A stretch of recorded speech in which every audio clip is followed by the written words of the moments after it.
Yes, pagi-pagi semangat pagi semua. Happy Money Day atau selamat hari Senin. Seperti biasa, berjumpa kembali dengan saya, Nofri Simanjuntak. Kali ini dalam forecast mingguan, analisa fundamental khususnya berkaitan dengan mata uang USD.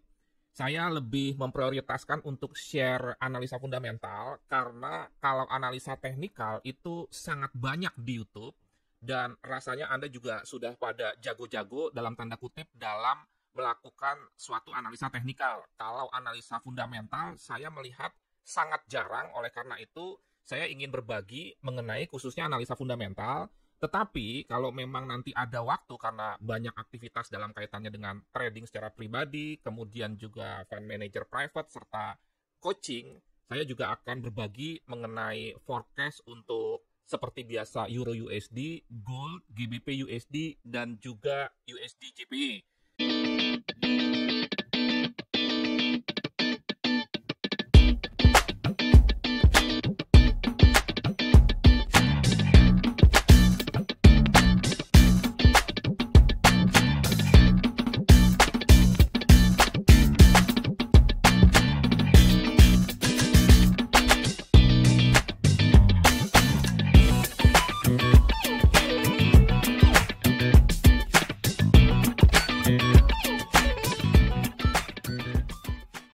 Saat ini saya merekam jam 10.15, entah saya akan bisa upload video ini jam berapa, tetapi diupayakan bisa hari ini juga.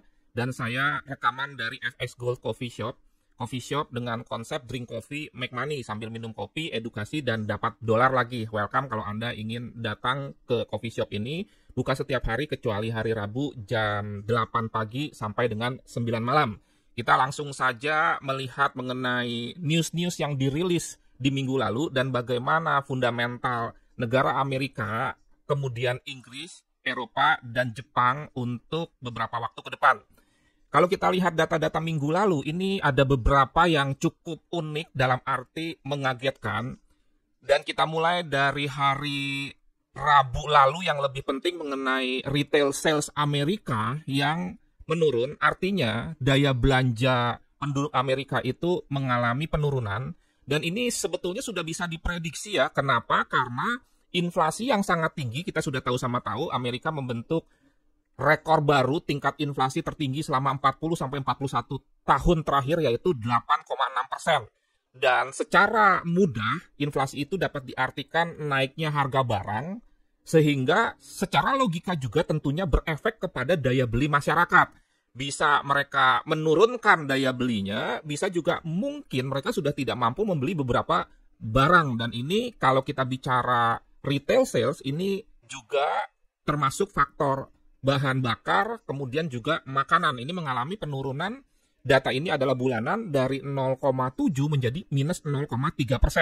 Di sini terlihat dampak dari inflasi tersebut. Walaupun kalau kita ingat di minggu sebelumnya, dampak dari inflasi tersebut belum ke arah sektor ketenaga kerjaan, misalkan dalam bentuk upah buruh yang turun atau juga tingkat pengangguran yang naik, tetapi dalam hal daya belanja ini sudah terpengaruh.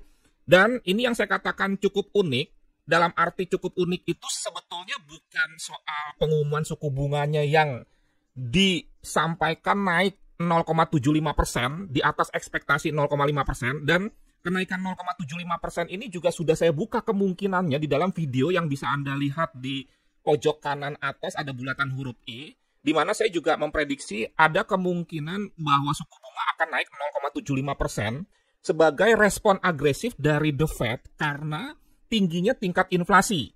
Dan yang membuat unik adalah ternyata kenaikan suku bunga yang agresif 0,75% tersebut tidak membuat USD menguat. Ini akan saya bahas khusus kali ini. Kenapa bisa terjadi seperti itu? Karena sekali lagi banyak pertanyaan berkaitan dengan naiknya suku bunga US yang bahkan 0,75 tetapi membuat malah dolar melemah. Yang pertama itu saya sudah juga menyampaikan kepada Anda yang disebut dengan buy on rumor, sell on news, yang sering dilakukan para institusi besar. Jadi lebih ke arah sebelumnya mereka sudah melakukan aksi akumulasi sehingga USD menguat, dan pada saat terjadi pengumuman suku bunga yang justru yang disebut dengan agresif, mereka melakukan aksi profit taking. Tetapi jangan lupa, nanti kita juga bisa lihat di COT, Commitment of Trade, kepemilikan institusi besar terhadap posisi long USD itu masih besar. Artinya mereka hanya melakukan aksi profit taking dalam jumlah yang kecil saja. Setelah kalau kita perhatikan chart analisa teknikal, dolar indeks menguat terus-menerus beberapa minggu terakhir.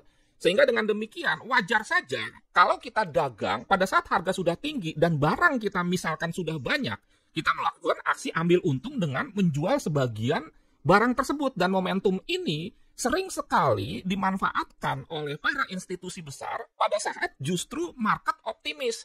Sehingga nanti para newbie banyak yang bingung atau banyak yang salah dan menyebabkan karena mereka melepas barang USD turun, nanti mereka akan melakukan aksi buy kembali di bawah. Dan sekali lagi, ini biasa dan banyak terjadi di dalam sektor real sekalipun. Jadi hati-hati bahwa penurunan USD ini lebih bersifat koreksi. Kemudian juga, saya sudah mengingatkan di pengumuman suku bunga pada hari Kamis minggu lalu, itu ada economic projection. Economic projection itu dirilis 4 kali 1 tahun atau per kuartal per 3 bulan, di mana dalam economic projection ini ternyata apa yang disampaikan oleh The Fed itu lebih ke arah pesimis atau bearish, di mana mereka misalkan menurunkan target pengangguran di akhir tahun 2022, demikian juga dengan target GDP. Dan mengenai cara membaca economic projection, nanti akan saya terangkan dalam video khusus, dan Anda bisa mendownload bahannya dulu dengan ke website Federal Reserve ini. Ini sekali lagi adalah analisa fundamental yang cukup penting. Salah satunya adalah membaca proyeksi ekonomi, dan itu juga saya sampaikan di dalam coaching baik itu online atau juga private yang biasanya tatap muka atau on-site. Jadi bahwa di dalam analisa fundamental ini perlu juga diperhatikan yang namanya buy on rumor, sell on news, dan juga diperhatikan beberapa data yang menyertainya. Bukan hanya soal pengumuman suku bunga, tetapi seperti tadi saya katakan economic projection dan juga FOMC statement. Selanjutnya, sekali lagi saya sampaikan bahwa fundamental Amerika sebetulnya masih di dalam koridor yang baik, dan tantangannya adalah soal yang disebut inflasi, di mana di dalam economic projection tersebut juga ada mengenai target suku bunga di akhir tahun 2022 yang dinaikkan. Artinya, seperti yang sudah juga diuraikan sebelumnya, The Fed akan melakukan langkah-langkah agresif. Pertama, dengan lebih sering menaikkan suku bunga. Yang kedua, dengan menaikkan suku bunga yang lebih tinggi di luar kebiasaan 0,25% dibandingkan sebelum-sebelumnya. Seperti kita lihat, ini datanya sudah naik 0,75%. Bukan hal yang tidak mungkin juga jika inflasi tidak menurun, maka di pengumuman suku bunga mendatang, yaitu di tanggal 28 Juli, The Fed akan menaikkan suku bunga lagi sekitar 0,5 atau 0,75%. Dan selanjutnya, yang cukup mengagetkan juga adalah soal suku bunga negara Swiss dengan mata uangnya CAF atau Swiss franc, di mana tidak diekspektasi sebelumnya, tetapi ternyata diumumkan naik 0,5%. Bahwa suku bunga Swiss sebelumnya adalah minus 0,75 dan sekarang naik minus 0,25, menyebabkan Swiss franc menguat terhadap US dollar alias USD CAF-nya itu menurun. Dan kalau kita perhatikan lagi, ini data yang antara pengumuman dengan reaksi pasar itu sesuai dengan teori. Diumumkan suku bunganya naik, ternyata memang Swiss franc menguat, dan itu biasa saja. Yang tidak biasa adalah ternyata SNB sebagai bank sentralnya Swiss itu mulai melakukan langkah-langkah agresif, dan ini juga mungkin karena pengaruh inflasi yang menjadi masalah banyak negara-negara maju. Kemudian juga seperti diprediksi sebelumnya untuk pound sterling itu memang suku bunganya menguat 0,25%, dan sesuai dengan ekspektasi juga menguatnya 0,25% ini membuat pound sterling juga menguat. Tetapi sekali lagi, kalau kita bicara mengenai pound sterling, kemudian juga Swiss franc dibandingkan langsung dengan dolar indeks, maka dolar indeks masih cenderung kuat terhadap mata uang yang lain. Lantas bagaimana untuk data-data ekonomi minggu ini.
Yes, untuk data-data ekonomi minggu ini dari tanggal 20 sampai dengan 24 dari hari Senin sampai dengan hari Jumat, yang perlu kita perhatikan adalah kalau kita bicara Australian dollar itu pernyataan dari gubernur banknya Australia ya, kemudian juga pound sterling ini ada data inflasi di mana diprediksi inflasi per tahunnya naik 0,1 dari 9 menjadi 9,1%. Dan kalau ini naik, kembali lagi membentuk rekor seperti Amerika, sama seperti juga The Fed, saya yakin Bank of England juga akan melakukan langkah-langkah lebih sering dan lebih besar di dalam menaikkan suku bunga. Yang perlu diperhatikan juga adalah testimonial dari Powell di Parlemen Amerika ini. Dan ini tentunya dia akan menjelaskan kondisi ekonomi Amerika di Senat ya. Dan ini kalau tidak salah berlangsung 2 hari. Dan ini tentunya pasti akan menggerakkan market karena testimonial Powell ini penting dan ini merupakan agenda resmi dari The Fed itu sendiri. Yang lain kalau saya perhatikan itu juga kita perlu memantau mengenai PMI khususnya manufacturing. Kalau kita bicara PMI manufacturing itu kan berarti kan tingkat pembelian barang baku atau barang mentah untuk dijadikan barang jadi oleh pabrikan dan itu diindeks oleh sebuah perusahaan. Dan kalau di atas 50% itu masih terjadi ekspansi, kalau di bawah 50% itu yang menjadi masalah. Dan ini diprediksi bahwa akan terjadi penurunan. Saya rasa kalau penurunannya itu masih di atas 55%, 55, ini sudah tidak jadi masalah. Dengan demikian, minggu ini dalam kaitannya dengan Amerika, kita menantikan 2 data, yaitu testimonial dari Powell, kemudian juga PMI manufacturing, kemudian kalau berkaitan dengan pound sterling ini CPI penting sekali dan juga Australian dollar yang sebelum-sebelumnya menyatakan tidak akan menaikkan suku bunga tetapi ternyata menaikkan suku bunga. Ini ada beberapa ketidakkonsistenan dari RBA ini karena saya waktu itu tahu sekali dari pernyataan-pernyataannya yang hawkish, tetapi ternyata kenyataannya mereka tetap menurunkan suku bunga. Secara prinsip saya masih meyakini bahwa US dollar masih akan menguat terhadap mata uang lain, tetapi tetap perlu diwaspadai kalau terhadap gold tidak akan terlalu menguat, kalaupun menguat mengingat tingkat inflasi yang sangat tinggi sehingga gold menjadi pilihan para investor.